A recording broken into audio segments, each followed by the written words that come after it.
Hey guys, welcome back. Today, as we all know, is the launching of Zombieman, arguably one of the most important characters in this stage of the game and for months to come in both PvP and PvE. So today we're going to take a little bit of time to introduce the character, what makes him as well as his core powerful, and some basic lineup advice I will share. So hopping to the character himself, I only got him 3-star because I only got him via pity, unfortunately. But let's see what the character does. So starting from the base attack, this is probably one of the most just OP base attack in the game. Not in the percentage attack himself, but in the sense that he can inflict injury and takes 100% attack for every follow-up attack. This is more powerful than any other injury status in the game, or in fact any other status, quite frankly, because even My Mask, who was the main guy for applying injury, even his passive, once 5-star, is 70% attack, right? So just based on this fact alone, this is very much important base attack. Also added the fact that it comes in handy for his own core, right? Because you regenerate energy through injury, which we'll get to in a bit. His ultimate is also really powerful, not in the sense of, attacking a single character, because as we all know, that is less powerful, but one, the very high percentage, right? So 240% is, higher than most other characters' ultimate across the board. For most AoE characters, it's 100%, 120, 150 maybe. The comparable ones would be really the My Mask, right? And obviously he could do up to 500 attack, but think about it, right? Like that happens once he does 5 strikes. In the case of he does only 3, then essentially this ultimate is as powerful as the My ultimate.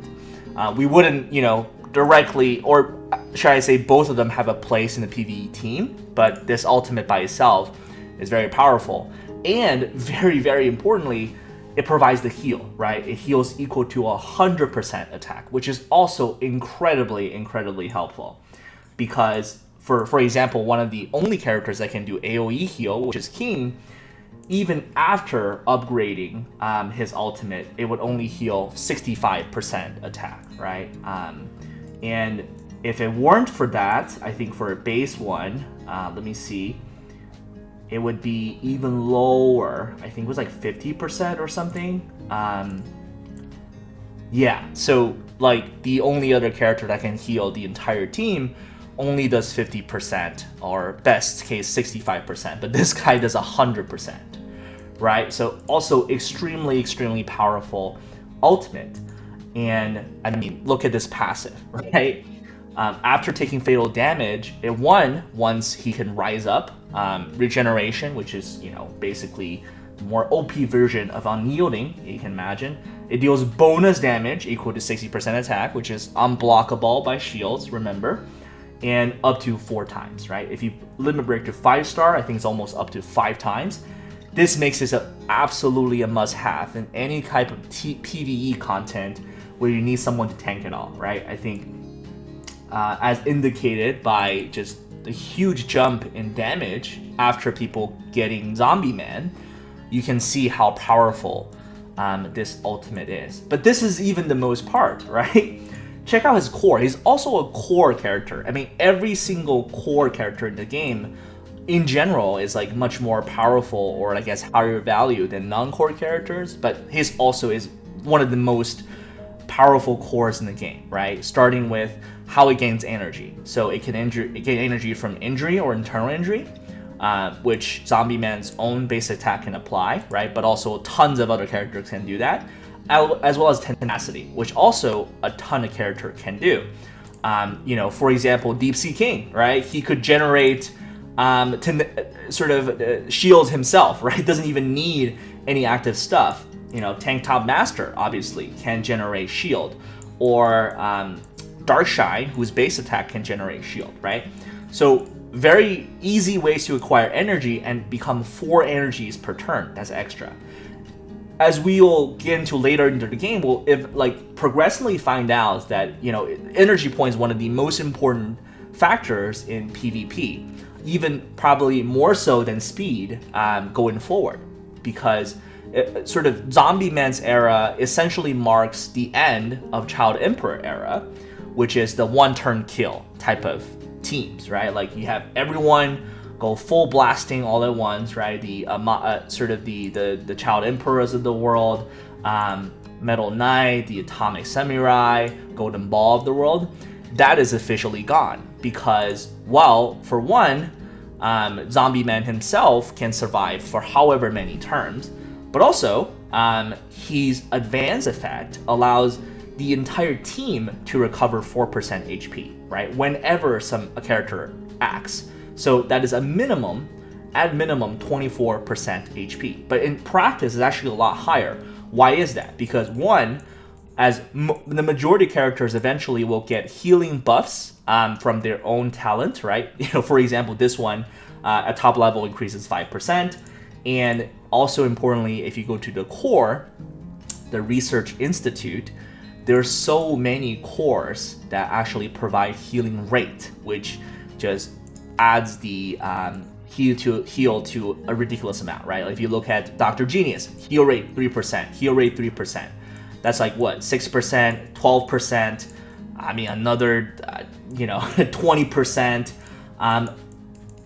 Mosquito Girl, however many percent, heal rate 3%, 3%, 3%. It just goes on and on, right? So imagine a world in which we're not super far from, where because all of these buffs combined, right, each character, whenever he acts, the entire team heals like 10% HP. Let's just imagine. So there are 6 characters per turn. I mean, essentially one round without doing anything, as long as all of them get to act, that's 60% HP recovered, right? So in essence, if you are one of the guys rocking with the traditional one-turn kill strategy, if you couldn't kill me in one of the turns, there's no way you could kill me in any turn, right? Because as you recall, Child Emperor, as useful and helpful his core is, it only grants up to 8 energies per battle. So in later stages, you will essentially have a fact where the one-turn kill team run out of energy points. They only have like 2 or 3 ultimates per round to give. And there's no way they're gonna break the Zombieman shield, right? Or the healing perspective. So this is why, I think a lot of people, I mean, I don't know the percent of people who are happy, but I know the majority of us are pretty upset that it came so early, in the sense that it skipped so many characters, it skipped so much time for saving, but also essentially put an end to a lot of the useful characters that we spend our heart and soul into developing, right? Not to say this isn't coming eventually, I think we all know that, but the fact that they literally did Atomic Samurai Recruit a few weeks ago, 2 months ago, they did Tornado a few weeks ago, and then now a lot of those characters become less useful. I think a lot of us, hopefully most of us, will have alternatives to those team setups. But again, this is sort of, I'm trying to help you understand why is Zombieman as a character and as a core, it's just such powerful character, and which if you can afford it, you shouldn't skip, right? And also if you can upgrade his ultimate to be with the keepsake, I mean, look at this stuff, right? Like 150% attack, and that's like what? My Zombieman is not the strongest admittedly, but imagine, right, if he has 200k, and that's literally entire team, each person heals 300k of HP, which is insane, right, if you think about it. So that's it about Zombieman himself. I think I want to move on to a little bit into the team composition, right? So who really fits into the Zombieman team, because his core does require something very different from what we've seen before. We require 1 duelist, which is, Zombieman himself satisfies, but also 3 grapplers. So I think I want to break it into 2 parts, right? For the one is for people who are spending less money or free to play, even that they may not, they definitely not have the other all of the other limited SSRs if they have Zombieman, but also not that many of the other core characters, right? So I think this is probably the more free to play squad, which is also just immensely powerful, because of the core, and also because Dr. Genius come into play. So please upgrade your Dr. Genius to star 5 if you haven't already, because, well, check out his passive. Increases attack of allies who restore restore HP by 30%. And as you recall, whenever an character asks, the entire team recovers 4% HP, right? So in this case, whoever goes first, and every single other person gets that 30% attack boost, which is insane, again, right? So I think the difficult part for the majority of us is going to be like, who do I put as these 3 grapplers, right? So I think from my perspective, the priority goes from, if you have Kabuto, which is the best tank in general, put him, obviously. If you have a really well-fed Deep Sea King, put him. I don't, so I may or may not put him. At the same time, the other good picks would be Tank Top Master, or I would probably pick one between Tank Top Master and Darkshine, because they can both do the shield, and that's what we need. We could use Beast King if you have Metal Knight, but also, he could do follow-ups. We could even use a Mind Mask if you really call for it, because he's weather-based attack or ultimate can do injury and help us recover points, which is important because when you face teams with King, you want to at least have some energy to make it happen, right? I think probably the safest, and I think the worst for the majority of us, is going to be you probably, and I say like this is probably one of the more acquirable teams, right? Like I think this is, I would hope if you have Zombieman, you would definitely have the rest of these characters.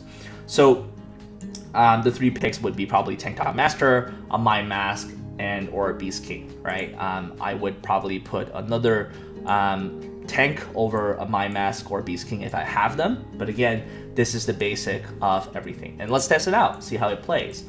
And essentially the core strategy here is that we want Tank Top Master to go as fast as we could, so that he could do that ultimate and provide shield for the entire team. After which, Golden Ball will get to play, and who will have energy, or whoever you put here, right, as the main damage dealer will have enough energy to have the ultimate. And then as we go on, for example, my mask might have energy, or whenever one of these guys do injury, then we have another ultimate to play with. All right, so let's test it out. Just gonna find, because I know Deborah doesn't have a super high speed king, so I'm gonna try him.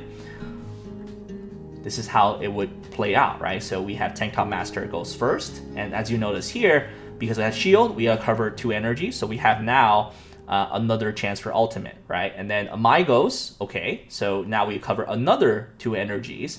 In this case, obviously, his king is incredibly powerful, so and also block my energy again.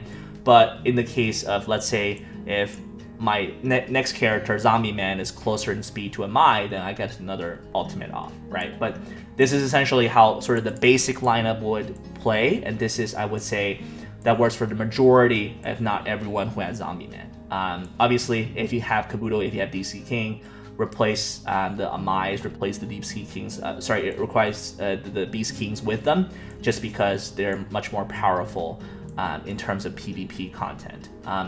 I think the one call out I would have in this case is that you don't want to make Zombieman goes super high up in the food chain, or as in super high speed, because importantly, Zombieman's ultimate does not apply injury, so would not heal. So in the case, let's say if we put Zombieman first, sure, he gets the ultimate because he has the energy, but none of the other teammates do, right? So I think the safer bet would be have Tank Top Master go the very fastest you ever could, the damage dealers then go, and then for Zombieman to go then, and then Kabuto to go, right? Or whoever you want the energy to be given to go then. Put Dr. Genius as last because we don't really need his ultimate per se, but really it's passive, so make sure he survives, right? So I think this is sort of the basic lineup that I think is also immensely powerful, right? If you have the right characters, you can invest in the right characters. I will then sort of introduce sort of how do you build on top of it, right? If you have other characters available. So starting with the spot for technology type of characters, realistically, you really want to select one between Dr. Genius and Metal Knight, because both of them are buff characters. Metal Knight requires energy to inflict injury, and then to apply the attack sort of boost. And so does Dr. Genius here, right? I see if I can find them. Importantly, these two don't combine, right? They don't add on top of each other. It would be, too OP if that were the case. So definitely select one between the two. Unfortunately, I don't think Child Emperor fits into the zombie system at all. If you're currently running the one Child Emperor system, don't worry, because for the moment, you're probably going to have a stronger Child Emperor team or base team than you have a Zombieman team, right? But, plan accordingly. Eventually, this sort of Zombieman core will take over. So if you have Metal Knight, I would sort of replace the Dr. Genius with him. If you have King, I think he's a better fit over Golden Ball in this scenario.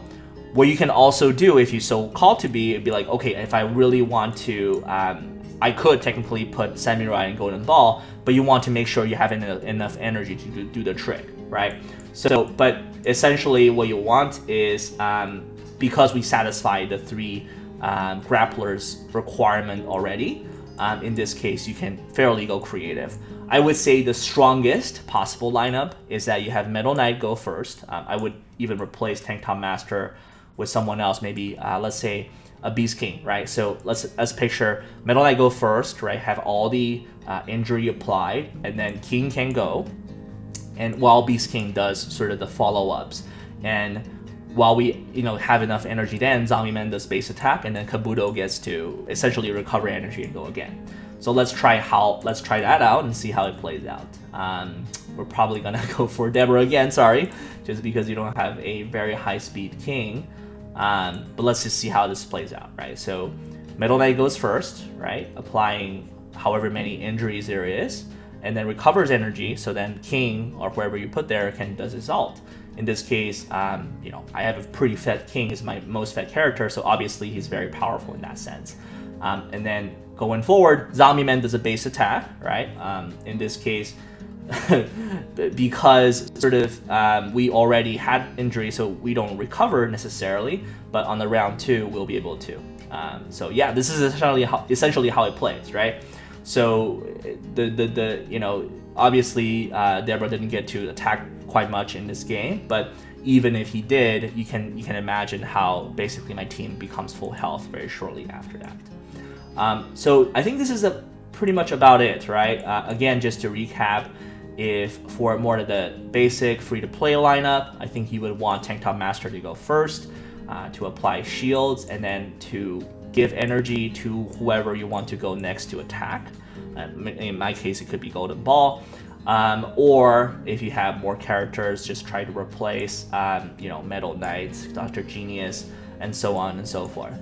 I will also stress that, again, just as mentioned earlier, this is not an overnight shift, right? Like, I think it's more important to recognize that this is something you build towards eventually, that if your entire system is directed at the Child Emperor system or the Deep Sea King system, no need to abandon them immediately, because, eventually, right, like, you will have these characters leveled up. Just make sure that starting this point, you do put the resources into the correct characters. I guess another shout out would be actually Mosquito Girl in this case, because this is essentially sort of one of the very annoying teams to play against, right? Because as you can imagine, everyone heals up so much. Mosquito Girl herself passive allows the heal. You can even put Boros there, right? For the sake of it, because Boros also heals whenever someone else heals. And just, imagine how powerful something like that would be. Like, it essentially become unkillable if you couldn't really one-shot them in one turn. So this is another alternative you can go to. But be aware that Mosquito Girl, being an SR after all, does fall off after a certain point, whereas, the SSRs have a higher ceiling.